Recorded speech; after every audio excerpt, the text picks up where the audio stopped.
Hi, this is Derek Murphy at creativity.com. Recently, I was editing a novel and I got kind of stuck in the middle for quite some time. I'm already kind of a slow editor. I tend to edit about 2 or 3,000 words per hour because I do a really heavy revision. But I got stuck in the middle because there was about 3 chapters where there wasn't enough happening. It was all kind of good material. The characters were all, sitting around talking. And they had to talk through some things because especially in the middle of the novel, that's when they shift from the victim to the action takers. So the first half of the novel, they're kind of figuring stuff out and being reactive. In the midpoint, there's a shift where probably there's a new reveal or a twist. They learn something, and then they have to make some decisions before they go out and take action and keep the plot going. The characters are more the drivers of the second half of the novel. So while I was going through this, I started making a list of things that I was doing over and over again. And I've done this before. If you've looked at my plotting resources, I had the 8-point plot dot that I put out. I think it's a 9-point plot dot that I put out a couple years ago. And then more recently, I had a 24-step chapter by chapter outline that works for most commercial fiction. But what I've found is that even if you have a strongly plotted novel with all the right stuff and generally the right places, which is kind of like what you would do in a rough draft. You get the stuff down the page. There's still a lot of work that needs to be done. So specifically, this is for, you have your first draft done. You want to figure out the revision process. How do you fix a mediocre first draft and turn it into a really good novel? And so this is a checklist that still needs a little bit of cleaning up. I may figure some things out as I talk through it, which I tend to do, so I might edit this a little as I'm going. But these are some of the things I think are really important, and hopefully this can be a checklist you can use to apply to your own writing, even books that you've already published. Maybe you're not sure why readers stop reading, maybe your read-through isn't very good, or like people buy book 1 but they don't go on to book 2. These are the things I see that are really common for less experienced writers, and I hope that this little checklist will help you to notice the weak writing in your book and fix it up. This can also be really good.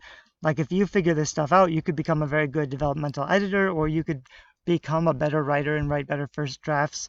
But I'm going to start talking through this stuff, and hopefully it's helpful for you. So the first one that we're going to write down is just what happens. You probably already do some version of this where you're making a scene checklist.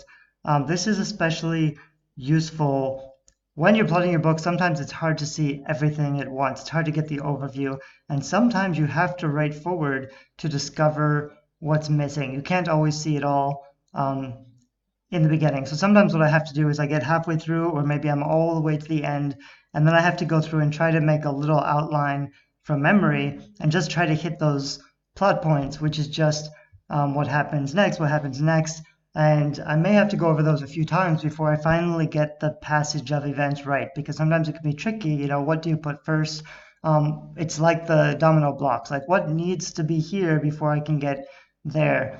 And so just writing down like what happens in this next scene, that's kind of a basic start, but there has to be a lot more than that. The next one might be motivation, which just means why are these things happening? Why does anything have to happen at all? Why don't the characters just stay home and do nothing? Something has to, especially in the beginning of a first novel, something has to knock them off the ordinary world status quo and propel them into the action or the adventure. They're probably reluctant and may not want to do it. So in the beginning of the book, they probably have a different motivation. Maybe they have a life dream or motivation, and you probably have to quell that pretty early so that they're forced onto this other journey. A lot of the first half of a first novel is going to be reaction, where they may not exactly know where they want to go yet. It's probably just solving the little thing. And often what works really well for a novel is they have a big grand motivation. They have a dream of something and they get knocked off that path, and for like 3/4 of the novel they're still trying to get back to the beginning. That's kind of like Dorothy in Kansas. She's just trying to go home, but then something happens like towards the end of the novel where they finally give up that first motivation, because now they've changed so much they realize that first motivation isn't really what they want anymore. So it's fine to replace motivation, or they may not have the same motivation all the way through. If it's something pressing, that will become the new thing that they have to do right away. So the more urgent the motivation is, they'll lose track of their long-term goal and they'll focus on, survival. Something's happening right now that they need to figure out or respond to. So the motivation can shift a little bit, but you kind of want to have a general compass of what kind of person your main character is and what they want. And of course, it's great to put different motivations for different characters so that they don't agree on stuff, and that's an easy way to build more conflict. So you have characters even in the same team, even allies, who even though they get along and they're friends and they support each other, they still have a different fundamental motivation, which eventually will put them into conflict. So it's okay if it kind of shifts. That's why I say the most pressing thing replaces the big thing, which is what's going to happen when you throw them in action. You don't want to be thinking about the big thing or the big life questions. They need to be focused on what's right in front of them.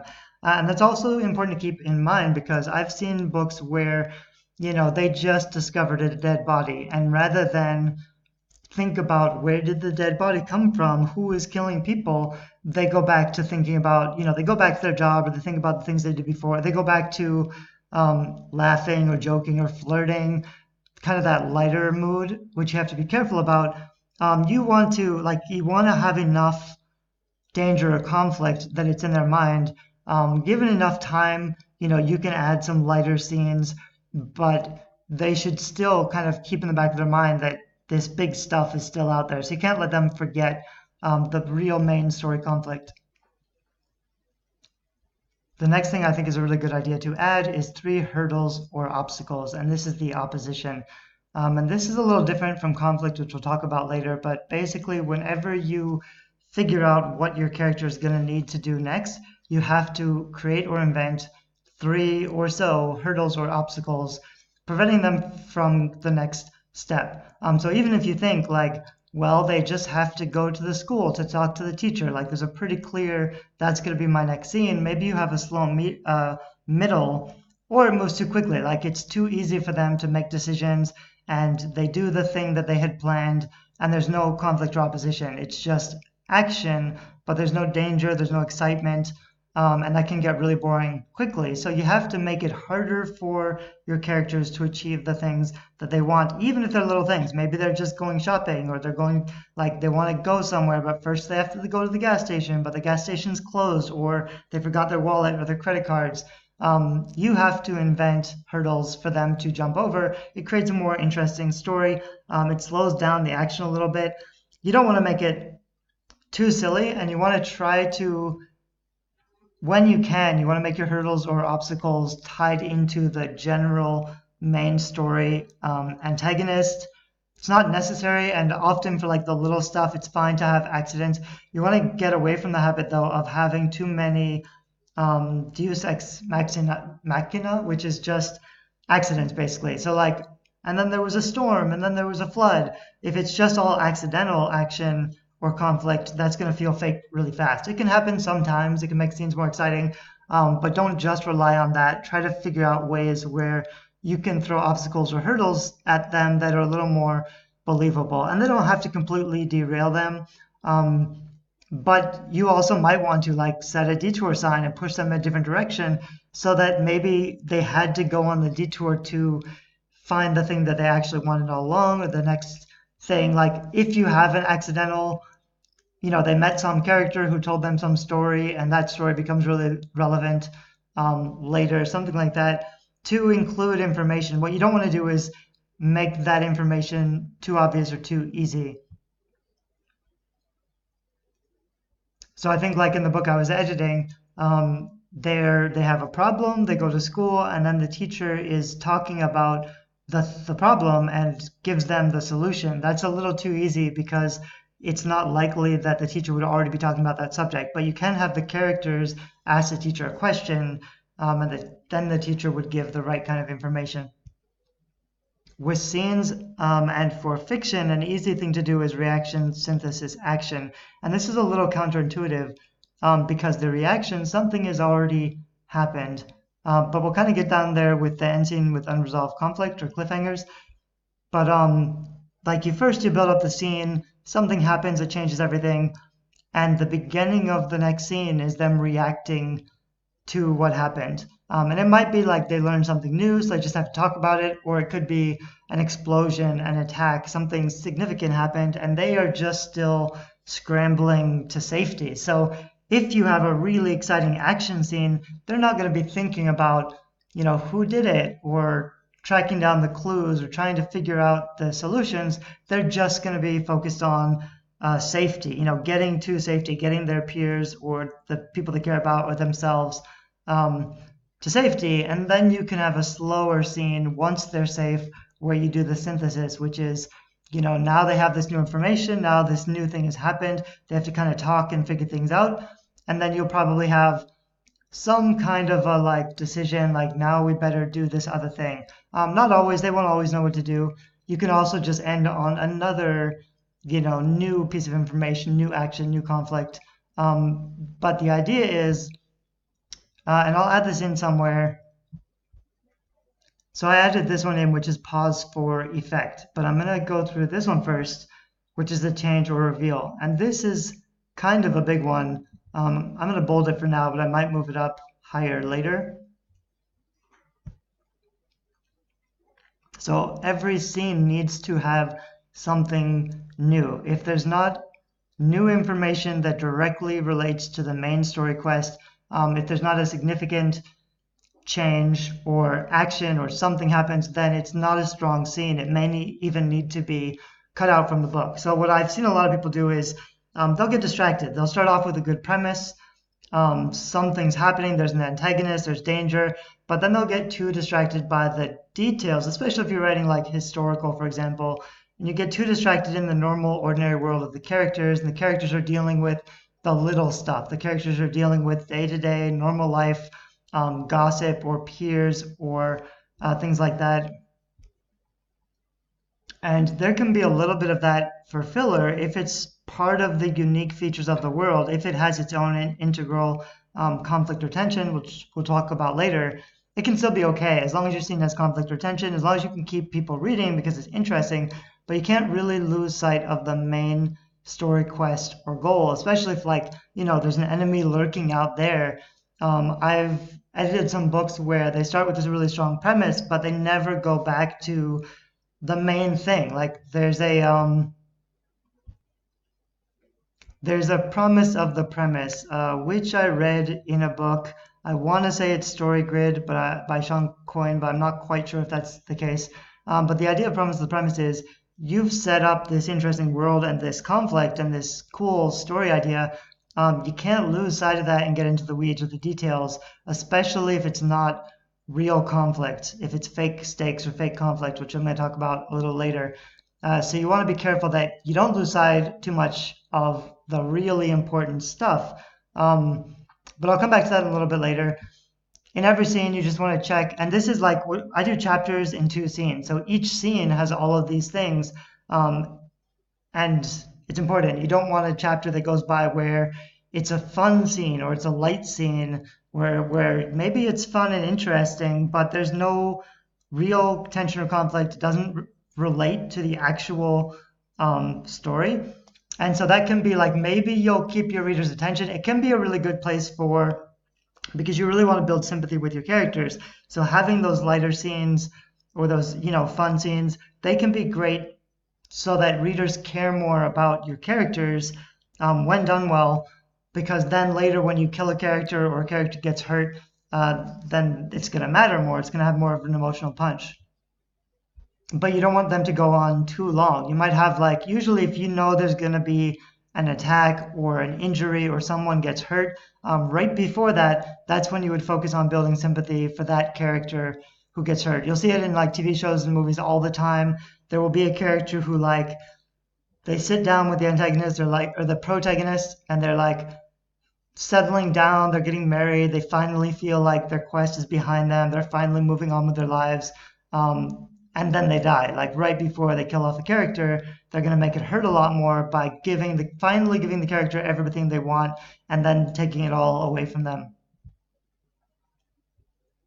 So this next one is pausing for effect. And that kind of goes with end scene under unresolved conflict, but I'll talk about that in a minute. Basically, when you reveal, your big shocking twists, you can't just swallow it up with more dialogue or action. You can't like, I mean, even if you don't have a hard scene break, I think when you can, you want to save it and organize it so that that big twist or reveal or the action or the attack always comes at the end of the scene, because then there's a pause. But even if you don't, you have to slow it down a lot and draw it out. If you're about to make this big announcement, or one of your characters is about to make this big announcement that changes everything, it's this new crucial key piece of information, you have to slow it down.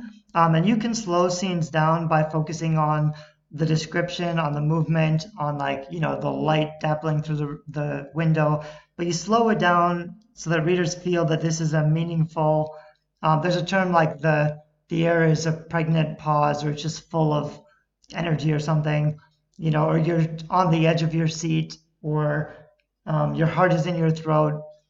Some people say like I let out a breath I didn't know I was holding, something like that. But anyway, you slow down and then they give the big change or shocking twist, and then you break. So this normal scene break is just, you know, these three asterisks or whatever.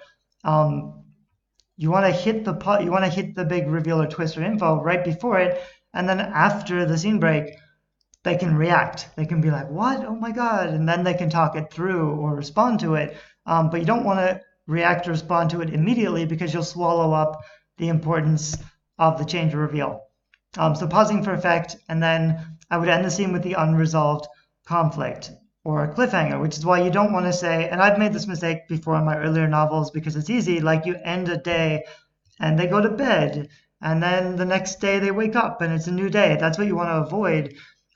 They go to bed and then there's a knock on the door, then there's a knock on the window. Something else happens that's unexpected and different. And that's kind of how you keep readers reading. So as long as you can keep them interested in the scene and the description, the characters, and the dialogue, even if you don't have a very strong plot, you always defer satisfaction. Basically, you have to promise, you have to show that you're capable of delivering the satisfaction eventually, but you delay it. You delay the gratification. You keep opening up these new questions and loops, and these new things are happening, but you don't have everything resolved, because that's when they'll put the book down. When there's no immediate danger or conflict or tension, that's when they're going to say, okay, I'm going to take a break. And what you want to do is fix it so that they never feel that way. They always have to know what happens next, because every time they get to like a place where, like even in one scene, and that's why I would never have like one happy scene. And this is also where I've seen some stuff like in the book Plot Perfect. I think they balance the negative scene and the positive scene, trying to figure out the mood. But you don't want to have just a bunch of happy scenes, because there's no tension or conflict. What you want to have is a happy scene that ends with an explosion. Like you build up one mood and then you flip it really hard. The more that you can put two contrasting moods close together, that's where you're going to have a stronger emotional punch. So this one's promised to the premise, which I kind of snuck in there, but the meaning of it is, if they're reading, I'll use one example, which isn't the best example, but it's for romance, and it's reverse harem. And if you're not sure about reverse harem, it just means that there's one girl who has many multiple sexual partners. But the interesting thing is, it's not just erotica. It can actually be a really strong fantasy series. Readers like it. It doesn't actually have a lot of sex on page, but there's the potential to possibly sometime have a lot of sex on page. There are young adult reverse harems where there's no open door sex, it's called, and there's a lot of like adult reverse harem. So it's a little tricky because it's one thing, but they're very different audiences. But the main thing of the genre is there have to be multiple interesting potential guys that she never actually chooses and ends up with a happily ever after with just one guy. The tagline for reverse harem is why choose. So to do a reverse harem well, you don't actually have to have a lot of sex on the page. What you have to do is build a bunch of tension and conflict between multiple romantic partners, and then find a way for them all to be together happily without being, well, there are some that they're like really jealous, and there's some that they're not jealous. I don't even think that's the most important thing. The most important thing is just kind of the numbers. Like if you write that kind of book, you have to provide readers with a certain thing. So it's a weird case, but that's true for sci-fi, fantasy, any kind of book. Those readers are reading for a certain type of experience. And especially if you set up an interesting world, like for example, Hunger Games, the interesting premise of Hunger Games is that the teenagers are killing each other. So when you delay with other scenes where teenagers are not killing each other, readers may feel not necessarily cheated, but they're going to wonder, like, when are we going to get back to the cool stuff that I'm reading this book for? You can still do things with character development and other kinds of conflict and story quests, but eventually you gotta go back to the main event, which is, Katniss is preparing to this life or death conflict. You can't detour too far off of that main path, because that's why readers are reading. So you always have to keep that in the back of your mind. And I squeezed another one in here because this is a good time to talk about, which is real stakes versus fake stakes. So the other mistake I see a lot of people doing is they'll set up this, real conflict stuff with a real antagonist, death, violence, whatever, but then they'll get too focused in the fake stakes. So for example, in Harry Potter, the real stakes is that the agents of Voldemort, who's coming back to destroy the world, is targeting Harry Potter and trying to kill him. So it's a life or death struggle. And I've heard it said that in every book, the main and the protagonist always has to feel that the stakes are life and death, because even if they're just little stakes, the protagonist has to care enough about the thing to feel like they would be dying if they give it up. Even if it's like a comedy or a chitlick or like a something lighter, the stakes have to be real to the main character. And if they fail, they will be giving up their sense of identity. They will be in some sense dying. So those are real stakes. Versus fake stakes is when you get off the path. So if when Harry Potter is fighting a bully in class, that's really interesting stuff. It's okay for the first book, maybe the second book, but while you go through the series, or even while you go through the books, the stakes have to increase. They have to matter, and there have to be real consequences. So, it sucks if he screws something up and he gets 20 points taken away from Gryffindor, but in the context of, someone is trying to kill him, it's a much lesser stake. It's fine to have both, but you want to be careful against going too deep with these fake stakes where there's not really a significant consequence. You don't want your characters to be too worried about this stuff that in the grand scheme of things doesn't really matter, especially when they already know there's more important or dire things happening out there. They would want to focus on the most important thing. So especially like when you go through a book, you're going to start off with kind of weaker stakes, and it's going to become more and more important. And that's why it's easy to like start a book with a dead body, because then the stakes are already set really high. Somebody is killing people. Those are real stakes. I like young adult a lot, because in young adult, the stakes are usually not just about the survival of the characters. They're usually about saving the world. The bad guy is usually trying to like take everything over. So the stakes are bigger, which I think is fun to write, but it depends on what you're writing. Even so, it's just something to keep in mind. If you have like many, many chapters where they're preparing for, something like a talent show, for example, and that's all a detour from the actual real thing, that only becomes relevant if during the talent show, the antagonist shows up and kills people. Like, you have to put that in there, because then you can be subverting the expectations. If all you have is the talent show and it goes well, that's terrible. That's a terrible story, because there weren't any real stakes there. There wasn't any real danger of failure, or the consequences weren't big enough. I'm going to throw in consequences here.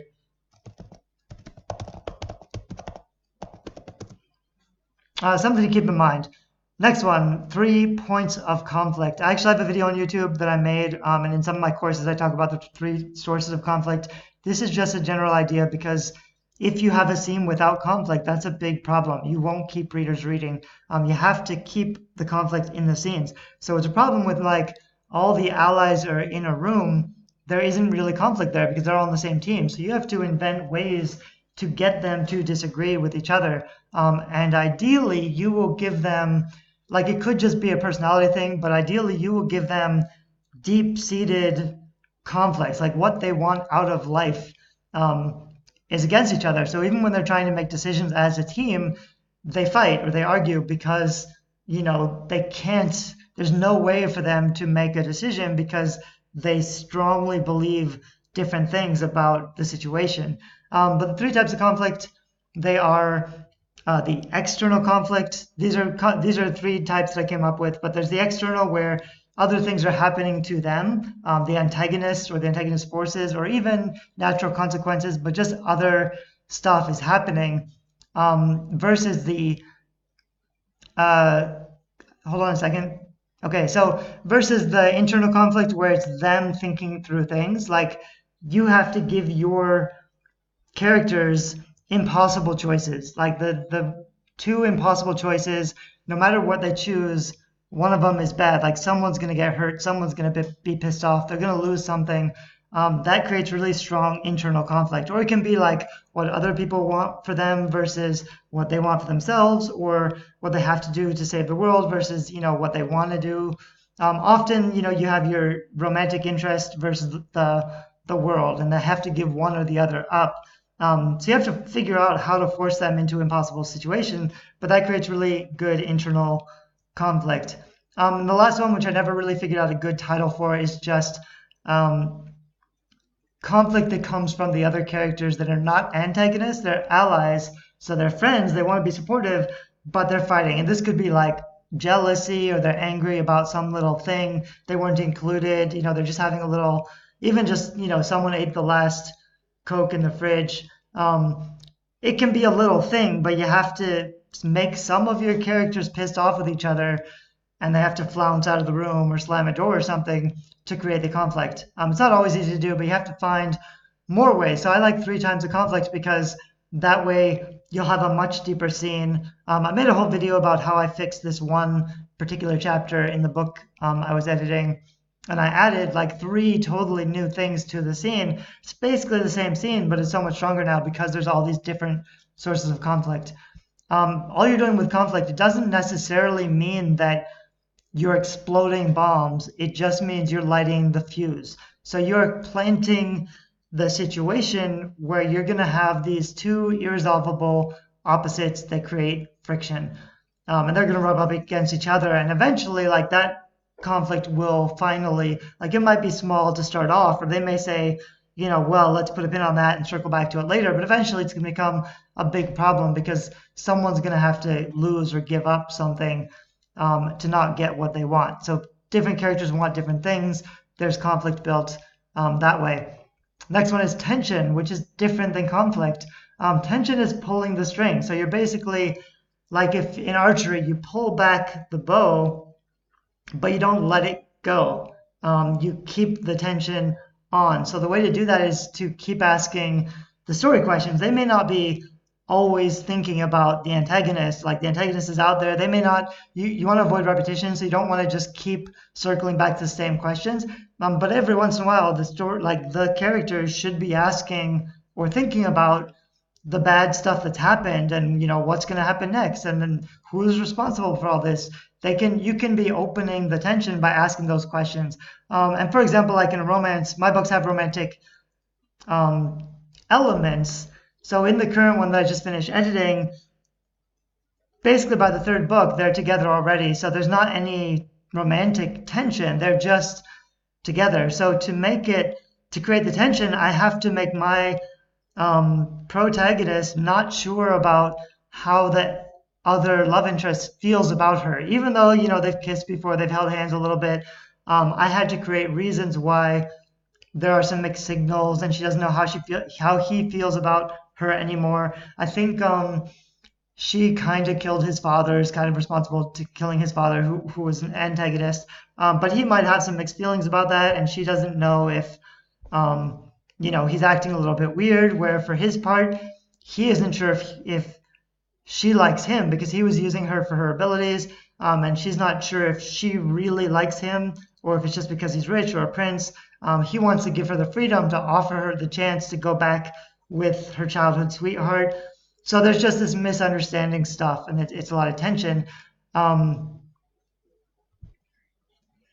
I think I've said this better in some other video, but I might have a video on tension somewhere, but it's talking kills tension, which just means when you create these, you pull back the string, you create this anxiety. You can't have your characters sitting around talking to each other. If they sit around and talk, the tension would go away. As soon as you talk about your feelings and they understand each other, then there's no misunderstanding and all the tension is gone. So whenever like you want to find reasons for your characters not to sit around and talk to each other, or like as soon as they accidentally get in the same room and they start confronting their tension a little bit, you have to interrupt them. You have to interrupt them before they can put all their cards on the table, because if they actually just talk to each other, the tension would go away. So you have to be careful of those scenes where they're just like getting along. If they are all just getting along and explaining their feelings and everybody's like, yeah, I get it, I understand, that's a bad scene. You have to try to avoid those scenes, and keep increasing the tension and making it worse and worse until finally at the end of the book they sit down and they talk through it all and they realize this was all just a misunderstanding the whole time. Anyway, so that's tension. It's different than conflict, so you also want to be building the tension, but you want to be careful with these unresolved story questions. You want them asking the questions and they can guess or spitball or brainstorm, but you don't want them to guess right. You don't want them to accidentally guess like maybe the antagonist is this guy, because once you've shown that to readers and they've already got that seed, then the twist or the reveal isn't going to hit. You want your twist or reveal to be a surprise, by not asking the right questions. You want to ask the wrong questions, or you want to just apply the wrong answers, which is what red herrings kind of are, is like when the characters are like, maybe it's that guy, let's go follow him or whatever. You don't want to make it too easy to predict what's going to happen in your story. So you have to be careful not to name the truth. You want to be careful for them not to guess the truth too easily. Even if they aren't sure, if they just put it out there, if they voice it, then the readers have already made that connection, and you want to try to avoid that. So this next one is snapshot. If you've read my really short book, Plot Dot, it's kind of all about visual storytelling. And the idea of a snapshot is, if I was going to paint this scene, if I was going to have one picture, one photograph of this scene, what would represent the core conflict, like the main thing that's happening? What would it look like? How would the picture show the conflict? Like, would this character be turning away or pouting or slamming the door? I also do a lot of stuff with colors. So, if the mood of this scene is dark, I want a mostly gray, rainy scene. I want to have a flash of color. So like one really important object will be red. In some of my battle scenes, maybe, you want to think about what your characters are wearing and where they're positioned, but how it would all look. You could even draw a little picture of it, which is what I do in the Plot Dot book. Even if you're not an artist, just to kind of see where everything is and how it all fits together. That's also going to make it a lot easier to do the movement, the transition. If they're going from one room to the other room, where are those rooms located? Or same thing, like if they're going through a city, the geography and stuff, just to get a sense place of like where everything is. But then readers won't remember the words. They're going to remember the pictures that you put in their heads. So you want to decide and be deliberate about what the picture that they're going to remember, what's going to stick in their head after they leave the scene.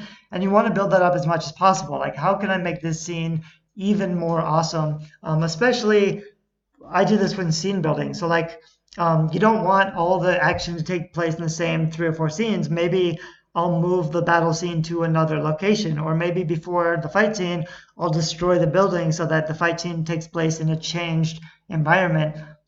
Things like that. But you want to try to build up the scene and make it as cool, as epic as possible, as interesting as you can, because that's what people are going to really remember. This next one is momentum or urgency. Why does this have to happen now? So they can't be too casual with like, hey, let's go over here and check this thing out. There have to be reasons for them to do the things that they do, and it has to be relatively urgent. So they have to do it soon. And if there's no urgency, you have to figure out a way to make a ticking clock, basically. Like, they have to do it now, because if they don't do it, these consequences are going to happen by this point. Or maybe we don't know exactly when they're going to happen, but we know they're going to happen pretty soon. The antagonist is out there. The antagonist is trying to do this thing that we're trying to stop.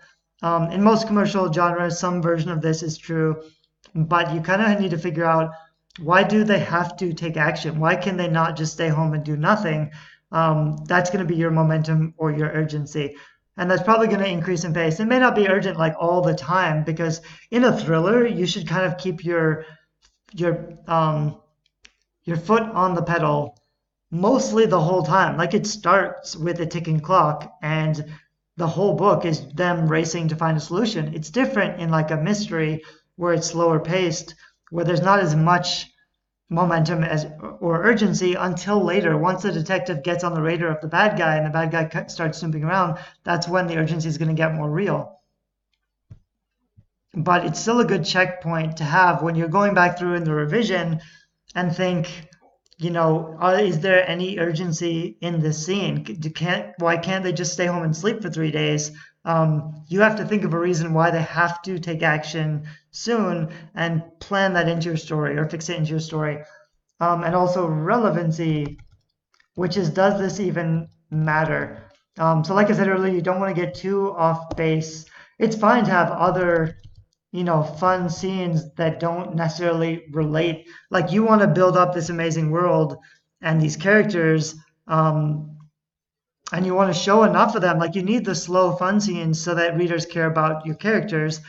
But then you have to go back to your main story. If you deviate too far, if it's all just fun scene and character building, but you don't keep the tension, the conflict, the stakes, you don't keep circling back to it, eventually readers are going to give up because it's not interesting enough. Even like I wouldn't even have one scene where nothing happens because it all has to be related or necessary or relevant. There's this saying where if you can remove the scene from the book without affecting the story, that's a scene you need to cut. I would be careful not to cut those scenes. Instead of cutting those scenes, I would just figure out a way to make them matter, to make them relevant by putting in something there that relates to the story quest. Throw in some conflict or action, even if it's not directly related to the main story quest, even if it's not like the clue they needed to go to the next step or the necessary domino, it can still be a good scene, but you have to make sure there's tension and conflict. Otherwise, it's just not going to be interesting. I already talked about fulfilling the promise, the premise. I'm going to skip down to a couple other little things I didn't quite fit in. So some of this might be a little bit repetition, but these are the things I would flag if I was doing a developmental edit. These are things I would comment on in the side. So these might also be things that you want to just flag when you're going through and then fix and revise. The first one is just can't picture this. So you may have written a first rough draft and you just need more scene building. So you can think about what does it look like? What's everybody wearing? Clothing.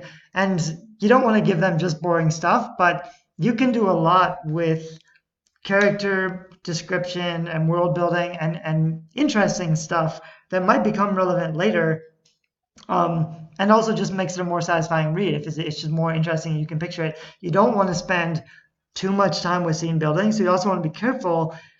You can't just have a dump of a paragraph of like one whole paragraph describing a character isn't going to work. And I'll add something in here that's description comes first instance. So the first time you come to a new character or a new environment, that's when you add in the description. Later on, you don't need to keep going over the description. I like to keep track of what my characters are wearing almost every day, just because it's easier to picture the things, but it can definitely be overkill. And it's not that important once you've established the thing. But for those crucial like final battle scenes, I want my readers to be able to picture what the characters are wearing. So I need to be paying attention to what they put on when they got up in the morning, even if that's like 3 chapters earlier. So some continuity. Whoops. I'm going to go back here and write continuity, but I'll come back to that later.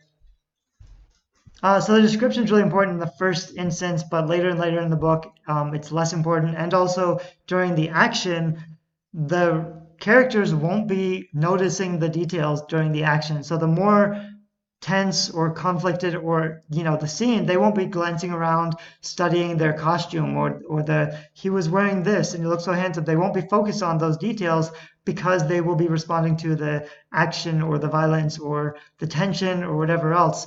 But you do need to kind of plant those seeds early and build up the scene description in the slower scenes And even so, you need to break it up. You need to break it up in dialogue, um, and try to break it up over several pages, or just, not just a paragraph of description, because that's overkill. Um, yeah, I'll skip to nothing is happening. These are also like what some other people will, these are things that readers will notice. Or if you have beta readers, they might say, I lost interest, I got bored, I quit reading.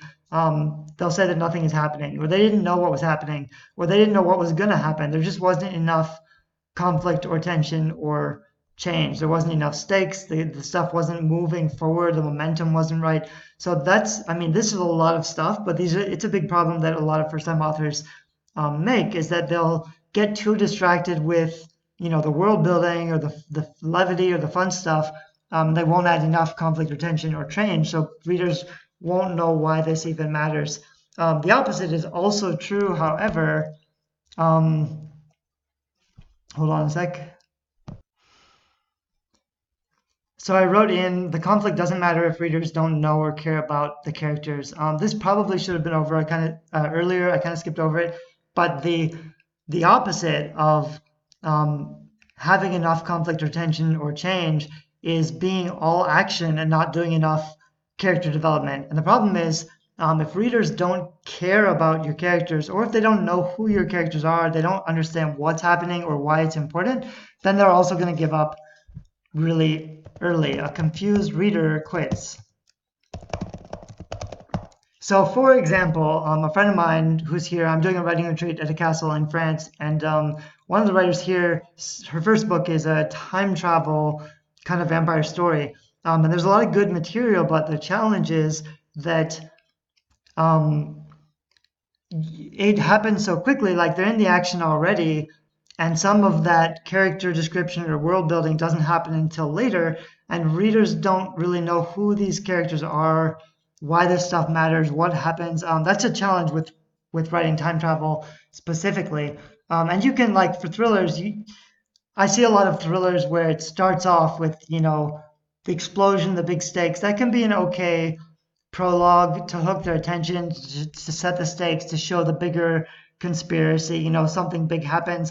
But then you have to really slow down and focus on character building, because the first chapter really has to introduce the main character in a way that makes them sympathetic to the reader, so that the reader actually cares what happens to the main character. If you don't do a good enough job of making your character sympathetic and building up the ordinary world a little bit, readers aren't going to care what happens to the characters. So they go straight into the action, the explosion, all this, fighting and shooting. Readers are also going to quit pretty easily, because they don't know why any of it matters or who these characters are. So it's kind of a pendulum. You want to steer away from both, or you just want to do both really well. You want to have a balance between the two. So this next one is breaking up the dialogue. If you just have, several pages of dialogue, you want to break it up with movement and action. So you also want to avoid doing it too much. Like, I've seen books where there's one sentence of dialogue and then there's a paragraph about how the character is feeling or thinking about the other character, or eating or drinking or moving around. And then there's a response that comes a paragraph later, and it just goes on for pages and pages. And that really slows down the action, especially if you're talking about the interesting stuff. So you need to figure out a good balance where it's a good place to introduce scene description, to set the tone or the mood a little bit. You want to be careful with, I haven't even talked about like analogies, but if you do a lot of analogies or metaphors, you want to be careful that the ones you're choosing don't set the wrong mood. If you have a happy scene or like a sad scene or a violent scene, you want to choose words that relate to that. So for example, she did something, or her emotions felt like shattered glass, would be a really action scene, versus she felt like, a beautiful pink and purple sunset on the horizon. You can't just throw in clever or cool analogies or metaphors. You have to choose the ones that make readers feel things that are the right emotions for that scene or chapter. So you kind of have to manipulate their emotions a little bit by choosing the right imagery. But breaking up a dialogue is that's something you really do in the revision, where you could just go back through. It's also where you avoid repetition. Like, if someone keeps leaning on the wall 1,000 times or someone smirks 1,000 times, you want to be careful of overusing the same dialogue tags. For dialogue tags, you want to be careful about saying like he huffed or she spat or he growled. Generally, he said, she said is the easiest, best one you want to focus on. You also want to try to avoid adverbs as much as possible. It's fine to use them, but you don't want to say like she said sadly, he said happily, because there's almost always a better way to write that, which is just, showing, don't telling, which I could make another video about, but I'm not going to get into right now. The next one is confusing transitions. So how did they get there? Why did they go there?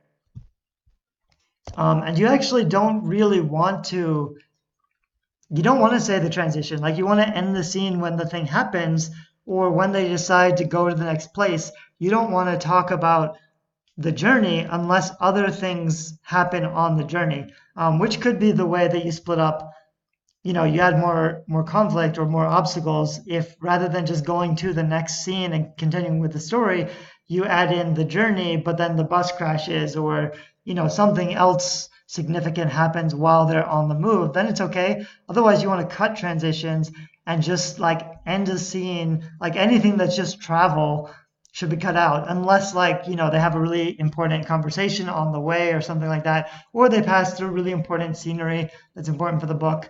But otherwise, you want to cut out transitions as much as possible. The problem is, though, if you cut out all the transitions, it can be confusing. Like, weren't they just at the school and now they're at the hospital, or now they're, in another town, now they're in an airplane? You have to at least go back and add a sentence or two where, like, we decided to do this, so we took the train to here. And actually, when you do that, this is something else I probably should have talked about earlier, but you want to start the scene with the action. So a lot of scenes will have the setup first, where you'll say, we went to this place, and the description of the scene, and why we went there, and the backstory, and that's all kind of fluff. It can be in the scene, but it's not the first thing. The first thing in the scene should be the hook or the action. So maybe you have some dialogue that comes down later. That could be the beginning of the scene. Someone says something, you respond, and then you say, we needed to do this, so we took the train, and now we were here, and here's the description of the scene. And then you get back to the dialogue and the action. But you want to start with the action first, add in just enough scene description, or let readers know, the missing stuff, like what happened from the previous chapter to the new chapter. Now I'm in a new place. How did I get there? Just a couple little touch points or a couple sentences that just make it clear how people are getting around, especially if, maybe there's 10 characters. Did they all drive? Did they take a train? And again, adding more obstacles. Maybe the train is shut down and they were forced to walk or whatever. I'm gonna skip down to the next one. Readers might say it's boring, it didn't hold my interest. That probably means the characters aren't facing an immediate threat. So keeping the stakes, the momentum, the conflict, the tension, that's usually what you have to do if it's too boring. It can be great writing, it can be a great scene where there's a lot of good content, but it's still boring because there's no action or conflict or stakes or tension. So those are all the things that you can use to improve a scene so it's not boring. And then again, of course, something always has to happen, something new. It's either an attack or a new character or a revelation or new information. So even if it's like they go to a library, they find a book, they open the book, and then, oh my God, there's this new crucial piece of information, my heart stops. And then you end the chapter there, and then they go back with the book to the other characters, and then she talks about like, oh my God, you guys, look, I found this passage, it's amazing. And then they talk about it. Like, you still want to make sure you break it in the right place so that you highlight the change or the action so that readers recognize this is really important. That's what, like, the scene break is a designation that this matters, that this is really important. So you always want to have something, you want to make sure there's something in the scene, because it can't just be a happy scene where nothing happens. And you also want to save it to the end of your scene so that you break the scene right when you've had that change or discovery. Or it doesn't have to be resolved action. It's unresolved action. So if, I look outside, there's a dark figure on my lawn, or I looked at the picture, something had changed. They noticed something that wasn't there before. They noticed something that was there before that they didn't see. It could just be a new, appreciation or observance even, but that happens at the end of the chapter. Anyway, fake stakes I kind of touched on earlier. You just want to make sure that when you're setting up these conflicts or tensions, you want to make sure they're not low level fake stakes where nothing actually happens. In one of the books that I'm editing, it's a really great epic fantasy novel, but a lot of the story takes place in kind of a training school. So the main characters are training other characters, and there's a lot of good tension with and conflict with the other characters, but it's low level stakes because they're fake fights, they're practice fights, they're not real battles. And there's actually this really amazing backstory where there is this really, interesting back level antagonist, but it's all still kind of mysterious. And like that's the premise, that's the premise that was set up. There's a lot of really relevant, interesting material, but it's not being used in most of the chapters, which are focusing on the low level day-to-day stakes. And all that really cool backstory conflict just isn't coming up yet. And this may just be a very, very, very slow epic fantasy novel that builds, and eventually it'll all come together. But the problem is that readers won't keep reading if there's not enough tension or conflict and real stakes with real consequences. By the end of the first book, at least, which is 50 or 60,000 words. Even an epic fantasy novel might be 100K or 150K per novel, which is getting long. And even then, there must be real stakes. It can't just be world building and character development. There have to be real things happening that tie to the real conflict or story, like the main real antagonist or danger that's out there that's looming on the horizon. It has to keep making an appearance. It can't just be in the beginning and then end somewhere, because readers won't stick with you. They'll get bored with the smaller stuff. This I kind of already talked about, but this is a good things to flag. So once you've figured out, I'll use the feminine because most of my protagonists are female. I write young adult fantasy. What's she want? What's opposing her? Those are pretty basic questions that you can have in a checklist. And you may get too distracted in a scene where there's too much other stuff going on and you forget, like, what is my protagonist after? What does she want? What's getting in her way? What's stopping her? How does she feel about that? That needs to be present as well. Even if maybe she is distracted with a hot guy and a barbecue or something else, but there has to be, an asshole who says something mean to her too, and then some mysterious guy who steals hot dog buns. Like, there have to be a couple other things to create the conflict and tension, and then you need to focus on what does she want, what's opposing her. What are they wearing? That's kind of just an easy checklist. I do that all the time when I go through like my third or fourth draft, when I'm doing like my final polish. That's when I'll go back and be like, I don't want all the characters wearing the same clothes with the same colors. I want the characters to kind of have a different style. So I'd go back, and it doesn't have to be a complete description of the whole ensemble, but just very loosely, is it pants or a dress? How does that affect the action depending on what they're doing? How does it affect what the scene looks like, when you do your picture it, your snapshot? The last two things that are really important, mostly for like the final draft or final polish, most of the book is done. The things that I struggle with, or I have a lot of time, like I need to spend the most time cleaning up, are repetition and consistency or continuity.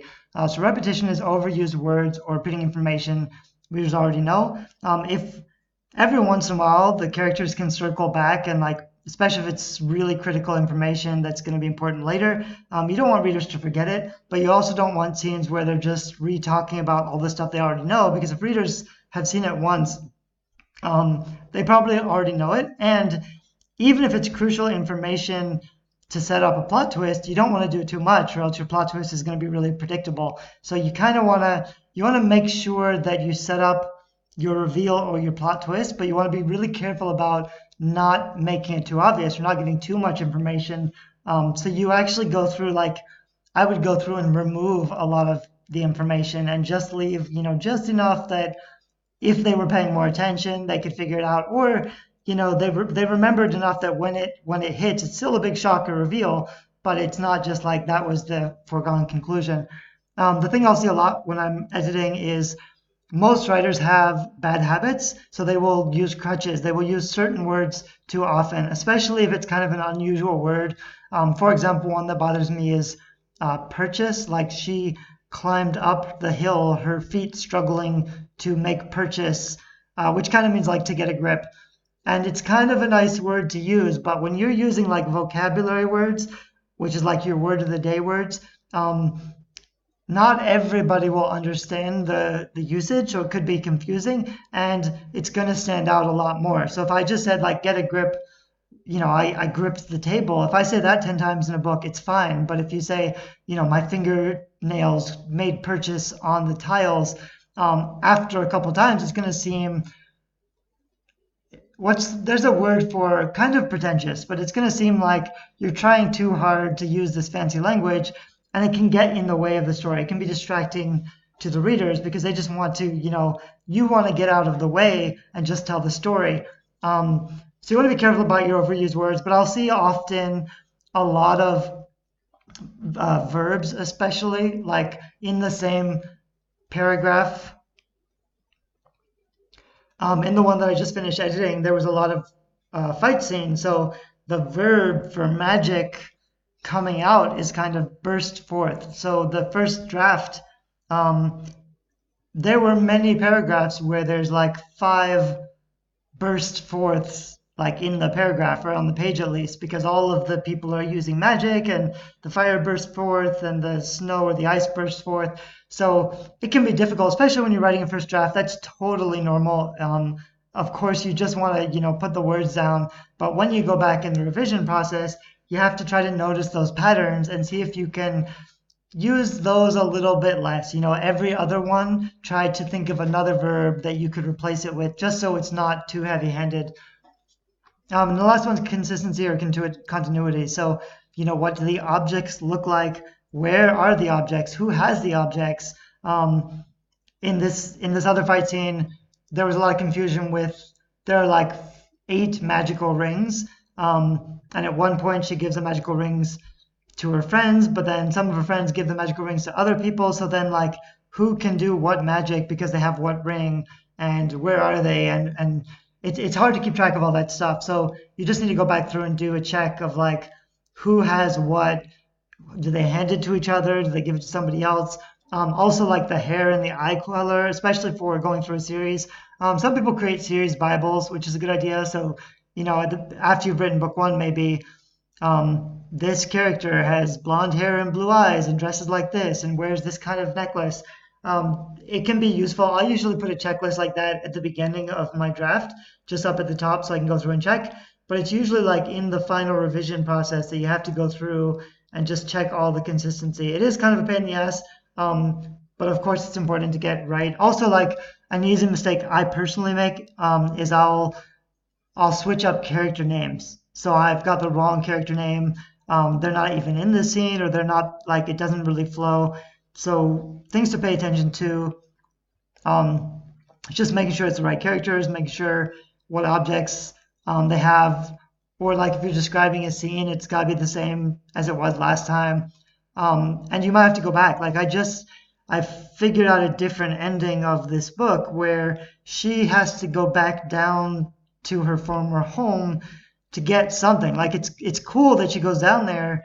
It's a nice wrap up for the series, but there has to be a motivation for her to do that. She can't just suddenly decide to go down there. So I have her go down to get something that she can give as a gift to one of the other characters, but that means I have to put that object down there the last time she was there, which I don't even think I did very well. But I think probably if you're reading too carefully, there's probably a problem there because there's a discrepancy between maybe she had that object after she had been at that location. So things like that, you have to figure out where things are and make sure you plant them or leave them where you want them to show up later. So thanks for watching. This video is just about an hour. It's kind of a good higher level. These are definitely higher level writing things. Beyond the plotting and the organization, these are the things where you go from a first draft to a final polish, or these are the things where you go from a mediocre book that readers aren't really happy with to like a really strong book that readers love, they respond to. And that's the difference between, maybe they'll read it or buy it, but it's the difference between will they buy book two, will they talk about it, share with their friends. So it is really important stuff to get right.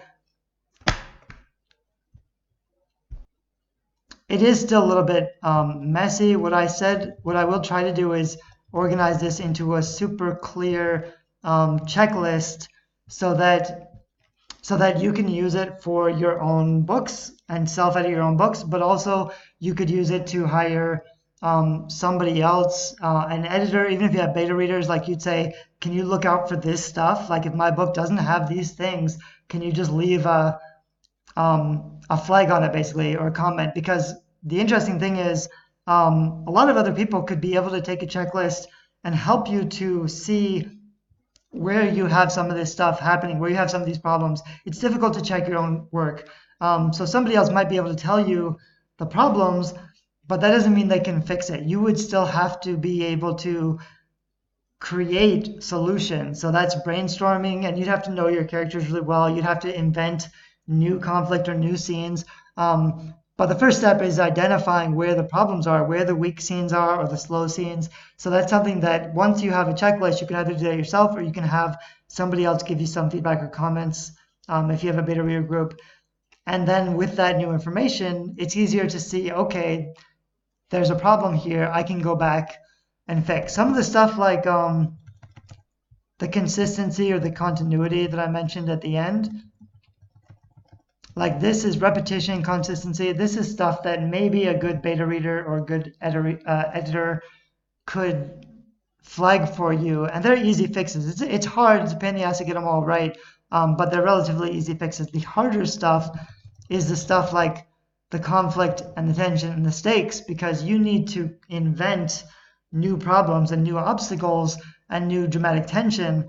I do have a whole video about, I think it's how to fix a weak scene or a slow scene. It's on YouTube, where there was a very nice dance scene and I had to invent all of this conflict. So I just added some like bullying and some explosions or some violence. Like I just added a bunch of stuff in there. So that's kind of a neat example of a before and after. And I also made like a pretty long video when I was struggling with the middle section of the book I just finished editing. There were like 3 chapters where I didn't delete any of the chapters. They're all strong chapters, but each chapter needed more conflict and tension, and each chapter had to be necessary to get them to the next chapter where I had to do more things. And if you have like 3 chapters where there's not really any action, it's mostly them in a house talking about stuff, that was difficult to fix because I had to invent a lot of stuff, but I'm actually really happy with the final product. So it's totally fine to have some like slower chapters where, they're not fighting people, but you have to really focus on the tension, the suspense. The other thing I'm going to do, I think, is I'm putting all of this stuff together into a higher level book on writing and craft, which I haven't really titled yet, but that'll be coming out.